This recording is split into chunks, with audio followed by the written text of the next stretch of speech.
Gusto mo ba ng trivia? Alam nyo ba, ang barley grass na ginagamit ng JC ay espesyal dahil hina-harvest ang damo ng barley sa taas na 20 centimeters kung saan nandito ang maximum nutrients na makukuha sa barley.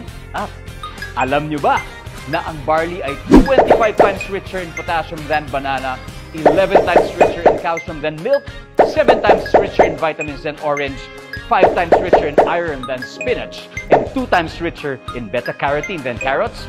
Grabe! Isang baso pa lang ng JC Organic Barley Juice, dissolve ka na sa nutrients at sustansya na kailangan ng katawan mo. At ito pang malupit, alam nyo ba na ang JC Organic Barley Juice ay rich in antioxidants na nakatutulong to fight free radicals that can damage your body. Rich in fiber na nakatutulong naman sa ating digestion. Kaya ito ay mainam rin for detoxifying your body at nakatutulong din sa weight loss. Nakatutulong din sa pagpapababa ng bad cholesterol, blood sugar, uric acid, at blood pressure upang maiwasan natin ang pagkakaroon ng mga sakit. Hypertension, diabetes, gout, acid reflux, at heart attack. Sabi nga nila, prevention is always better than the cure. Kaya para makaiwas sa sakit, panahon na para baguhin ang ating lifestyle. With proper diet and exercise, add JC Organic Barley Juice drink to your daily routine. Ding Dong Dantes po, nagpapaalalang maging wais sa pagpili at pahalagahan ang inyong kalusugan so you can supercharge your health and achieve the super you.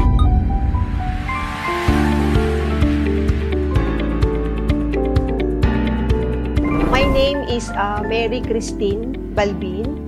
So I am a licensed civil engineer, but currently I am working as a quantity surveyor. So I am married with 3 kids. Currently, since I am a mom, so gigising ako ng 5 a.m. in the morning because I have 3 kids na nag-i-school. Kasi by 8 a.m., I have to be online. Sunod-sunod na yan, meetings, and then kung may mga kailangan gawin, and then yung may mga deadline, so yun yung nakaka-stress. Although hindi naman nire-require na mag-overtime, pero since demand ng work, so I have to render overtime. Actually, since January 2020, nagtitake na ako noon ng Calvit-C kasi may hyperacidity ako eh. Pero yung barley talaga, hindi ko siya tinitake. Not until na magkaroon ako ng health condition. Naririnig ko na yung JC, may mga testimonial na siya. So parang ako, why not try? Wala namang mawawala. After pandemic, lagi ako nagsasuffer ng stomach pain. March 2022, sobra na talaga yung pain to the point na nagpa-rush na ako sa ER. So hindi ako conscious sa kung ano yung kinakain ko. Kinakain ko pa rin yung mga bawal. So natitrigger pa rin yung pain. So until September, sumakit na naman siya. As in sobrang malala na talagang sakit.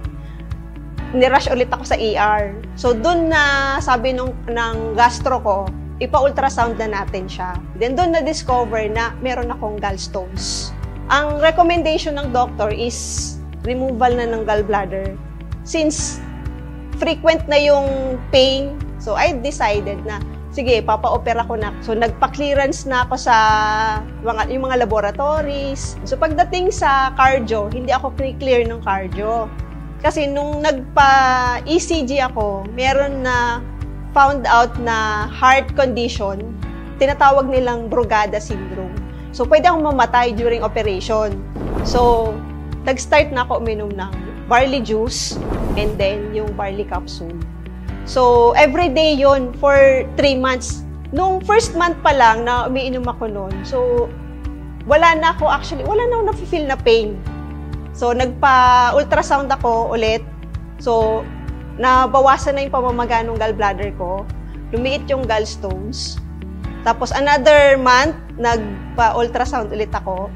So talagang nawala na yung pamamaga. Then yung nakabara na stone sa bile duct ko, nawala na rin siya.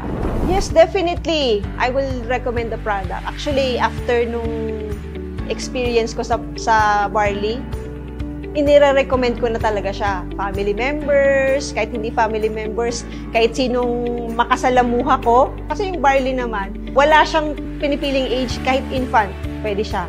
So, nire-recommend ko talaga siya. Actually, unang-una, yung importance ng pagkakaroon ng healthy lifestyle.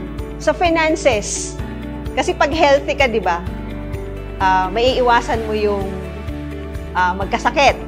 So, alam naman natin yung pag nagkakasakit ka, magastos. Yun yung una mong maiiwasan, yung gastos sa pagkakaroon ng sakit. Pangalawa, meron tayong daily routines eh. It requires us na 100% yung ibibigay natin na energy. And kung healthy ka, mas makaka-focus ka. I am Mary Christine Balbin, and I chose JC. Please like, subscribe, and turn on the notification bell for the latest video.